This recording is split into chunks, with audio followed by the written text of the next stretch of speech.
नमस्कार, आपण पाहत आहे भांडा फूड न्यूज। एका दमात भ्रष्टाचारी कोमात, सोशल मीडिया, कर्जबाजारी, गुन्हेगारी, सट्टेबाजी, चोरी, मटका, जुगार, दारू, सावकारशाही, न्यायाच्या प्रतीक्षेत प्रशासन। भांडा फूड न्यूज, एका दमात भ्रष्टाचारी कोमात। भाजप नेत्यांच्या घरी सतेज पाटील। गोकुळ निवडणुकीआधी कोल्हापुरात राजकीय भूकंप, समीकरणे बदलणार।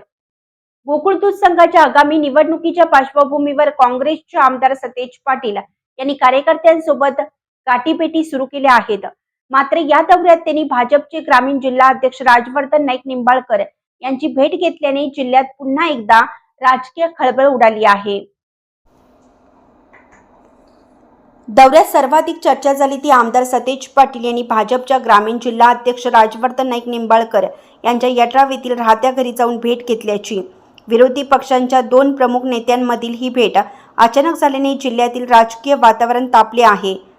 काहींच्या मते ही भेट गोकुळ दूध संघाच्या निवडणुकीशी संबंधित असल्याची शक्यता आहे, तर काहींनी ती वैयक्तिक पातळीवरील संबंध म्हणून पाहिली आहे। मात्र या भेटीबाबत अनधिकृतपणे कोणतेही विधान अद्याप झालेलं नाही।